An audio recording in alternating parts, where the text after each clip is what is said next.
Good evening friends. आज के lecture में हम डिस्कस करेंगे क्वेश्चंस है। यहाँ पे डिफरेंशियल इक्वेशन दिया हुआ है। ओके, तो इसमें डिटरमाइन करना है H of T impulse when system is causal. Second है when system is stable. Third है when neither stable nor causal. ये हमें डिफरेंशियल इक्वेशन दिया हुआ है। इसके अकॉर्डिंग हम क्वेश्चंस को सॉल्व करेंगे। ठीक है, तो सबसे पहले क्या करेंगे, ये जो डिफरेंशियल इक्वेशन दी हुई है हम सबसे पहले डिफरेंशियल इक्वेशन को सॉल्व करेंगे। तो यहाँ पे d2y/dt² दिया हुआ है, तो इसको जब एस डोमेन में कन्वर्ट करेंगे तो इसको किस तरीके से लिखते हैं, s² फॉर्म में लिखते हैं। s² माइनस एक बार डिफ्रेंसिएशन है तो s/s माइनस 2/t को ys=xt को x ऑफ s लिखेंगे। ys यहाँ से कॉमन ले लेंगे, तो जब ys यहाँ से कॉमन जाएगा तो s² माइनस s माइनस 2 आएगा। s² okay, s² minus s minus 2 ys equal to x of s आएगा। ठीक है, अब इसके बाद h ऑफ s अगर हमें फाइंड करना है यहाँ पे h ऑफ s, तो h ऑफ s कैसे फाइंड कर सकते हैं, ys upon x of s, ys upon x of s करके हम h ऑफ s फाइंड कर सकते हैं। हमने बताया भी था, इम्पल्स हमें फाइंड करने के लिए क्या करते हैं, आउटपुट बाई इनपुट करते हैं। तो इसको इस तरफ भेजेंगे तो इसको इस तरफ भेजना पड़ेगा, 1/s² माइनस s माइनस 2। ठीक है, अब ये हो गया हमारे पास। अब इसको 1/s² माइनस s माइनस 2, इसको हम क्या लिख सकते हैं, 1/s माइनस 2 s प्लस 1, इसको फ्रैक्शन करके इस तरीके से हम लिख सकते हैं। ओके, अब इसके बाद क्या करेंगे, इसका पार्शियल फ्रैक्शन करेंगे a अपॉन ये वाला टर्म प्लस b अपॉन ये वाला टर्म। उसके बाद पार्शियल फ्रैक्शन करने के बाद में जो भी a b की वैल्यूज आएगी वो पुट करेंगे। तो हमने पहले से फाइंड कर रखी है a b की वैल्यू, तो a की वैल्यू आएगी -1/3 डिवाइडेड बाई s माइनस 2। उसके बाद 1/3 आएगी b की value divided by s plus 1। क्योंकि हमें पार्शियल फ्रैक्शन करना आता है तो हमने पहले से ही फाइंड कर रखा था, इसलिए डायरेक्ट कर दिया। क्योंकि पार्शियल फ्रैक्शन पहले करेंगे उसके बाद क्वेश्चंस और लेंथी हो जाएगा, तो यहाँ पार्शियल फ्रैक्शन करना नहीं सिखाना है।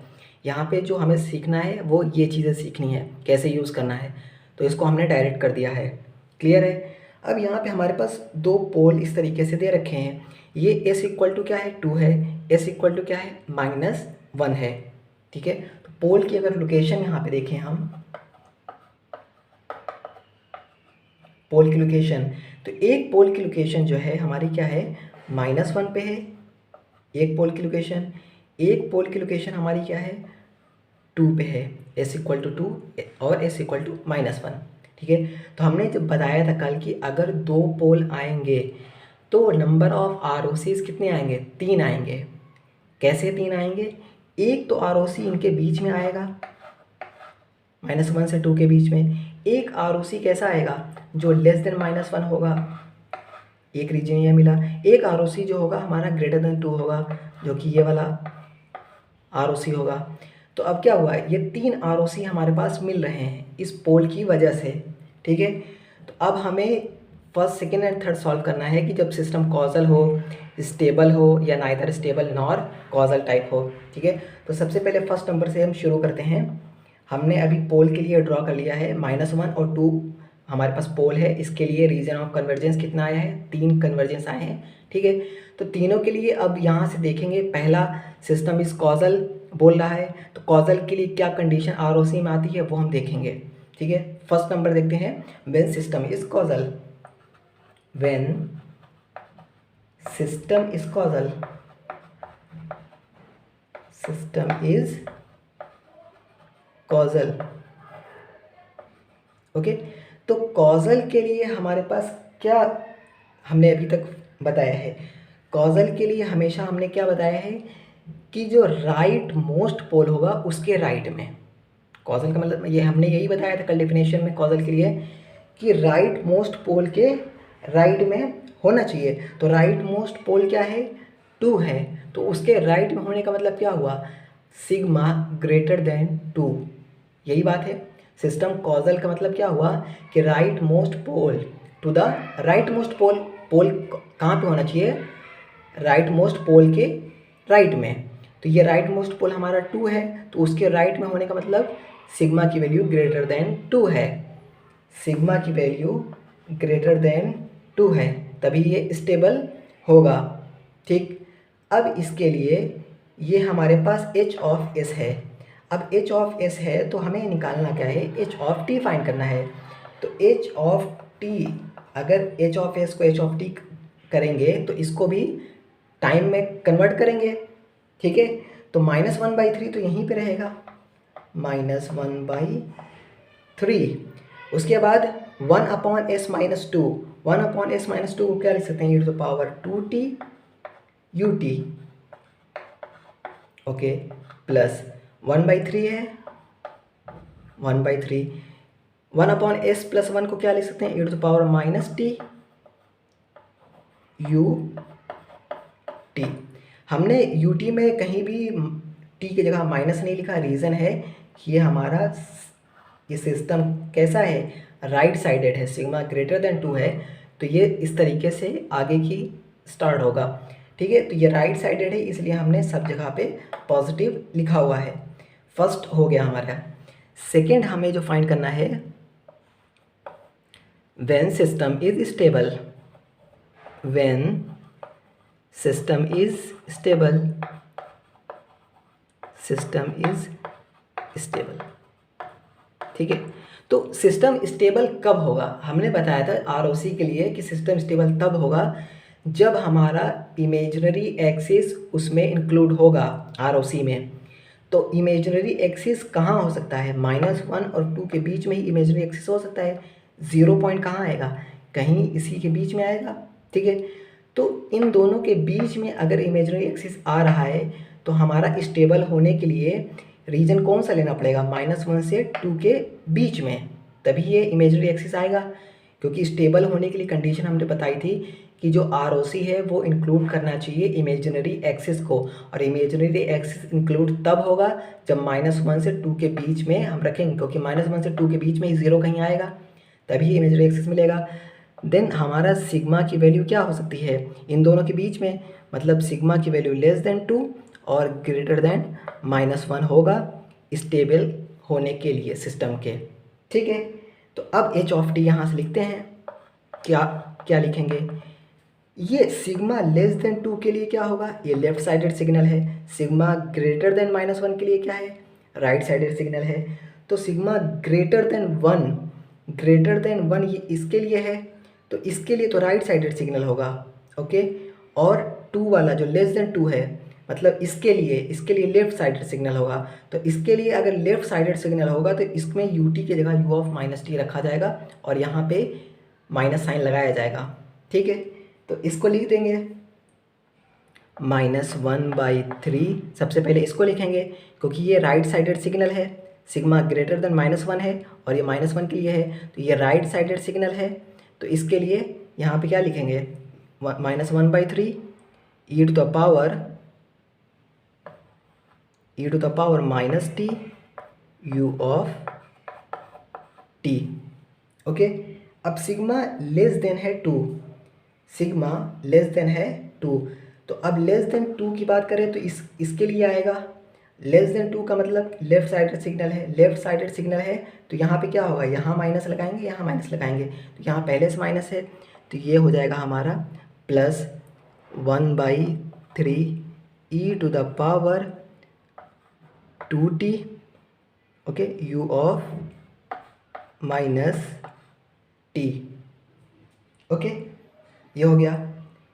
और इसी को हम क्या कहते हैं, इसी को बोथ साइडेड सिग्नल भी बोलते हैं क्योंकि रेंज क्या है, मिडिल में है दोनों के, और इसी को स्ट्रिप टाइप भी हम बोलते हैं, क्लियर है। तो ये हमारे पास हो गया इस तरीके से। अगर हम यहाँ पे थर्ड करें, यहाँ पे इरेज करते हैं फर्स्ट नंबर।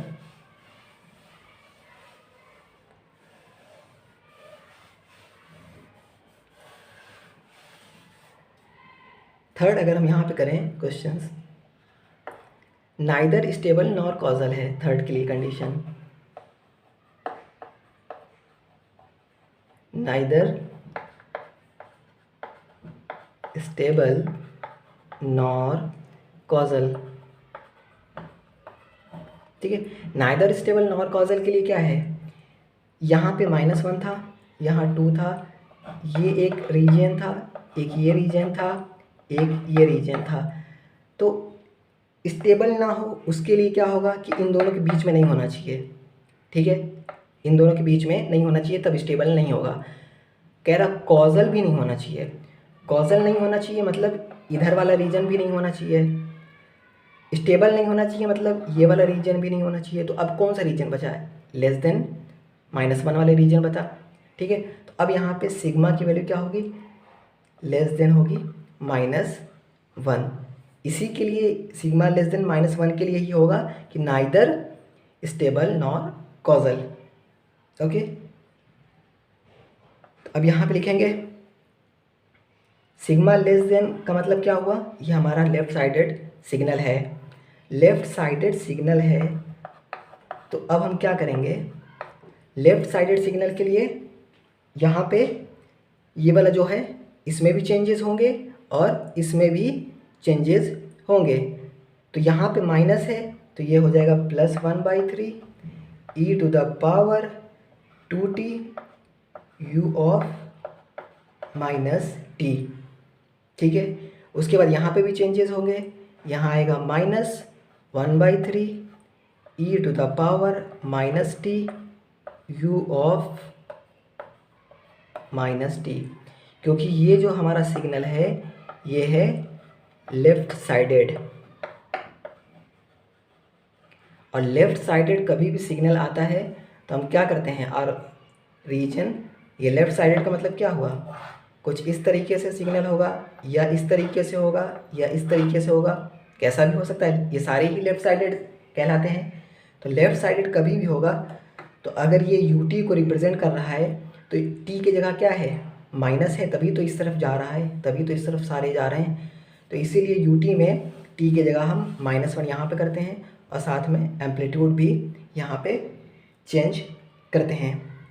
क्लियर है, तो यहाँ पे कैसे करना था, जो भी हमारे पास डिफरेंशियल इक्वेशन दिया हुआ है उसको सबसे पहले h ऑफ s वहाँ से हम फाइंड कर लेंगे, h ऑफ s फाइंड करने के बाद पार्शियल फ्रैक्शन करके हम ROC देख लेंगे और ROC की रेंज देख लेंगे, उसके हिसाब से जो जो हमें बोला है कॉजल स्टेबल और नाइदर स्टेबल नॉर कॉजल, तो उसके हिसाब से देखेंगे कि अगर स्टेबल की बात है तो इन दोनों के बीच में लाई करेगा, कॉजल है तो इसके ग्रेटर होना चाहिए, और अगर क्या है कि नाइदर स्टेबल नॉर कॉजल है तो इसके लेस देन में आना चाहिए।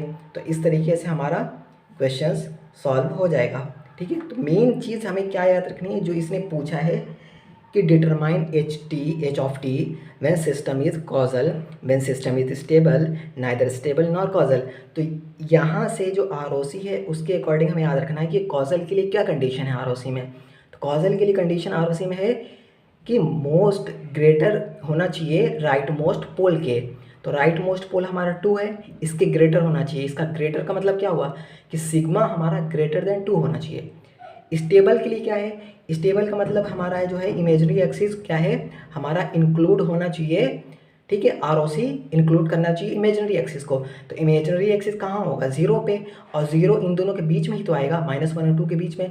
तो ये हमारा स्टेबल के लिए हमारा रीजन क्या हो जाएगा, -1 से 2 के बीच में। अब कह रहा है ना तो स्टेबल हो ना ही कॉजल हो, स्टेबल ना हो तो इसका मतलब यहाँ तो होगा नहीं रीजन, कह रहा कॉजल भी ना हो तो इधर का ग्रेटर वाला भी रीजन नहीं होगा। जब इन दोनों में रीजन नहीं होगा, 2 रीजन हटा दिए तो एक ही रीजन बचा जो कि लेस देन होना चाहिए, क्योंकि -1 से ग्रेटर करने का मतलब तो फिर यहीं पे आ जाएगा। इसीलिए सिग्मा लेस देन -1 होना चाहिए जब कहे नाइदर स्टेबल नॉर कॉजल। बहुत सारी कंडीशन अलग अलग बहुत सारी, उसे मान लीजिए कि एक और यहाँ पे पॉइंट आ जाता पोल आ जाती कोई भी, तो एक और पोल ऐड कर देते, उसके अकॉर्डिंग जो भी पूछता हम वो चीज़ देखते जाते। इस टेबल की हमारी क्या कंडीशन है, इस टेबल में हमारा इमेजिनरी एक्सिस इंक्लूड होना चाहिए। अगर कॉजल की बात कहे तो जो सबसे राइट मोस्ट पोल है उसके राइट में होना चाहिए। अगर हमसे कहे कि ना तो स्टेबल है और ना ही कॉजल है, तो उसके क्या है, जो हमारा सबसे लेफ्ट में है उसके लेफ्ट में होना चाहिए। लेफ्ट साइड में जो सबसे पोल है उसके भी लेफ्ट साइड में होना चाहिए, मतलब लेस देन होना चाहिए। तो सिग्मा की वैल्यू लेस देन, जो भी हमारा सबसे लेफ्ट में पोल होगा वही हमारा सिग्मा लेस देन करके लिख देंगे। क्लियर है? तो इस तरीके से ये सारे क्वेश्चन सॉल्व होंगे। ओके, तो आज के लिए इतना ही रखते हैं। अगर वीडियो अच्छी लगे तो प्लीज़ लाइक शेयर और सब्सक्राइब ज़रूर करें। Thank you.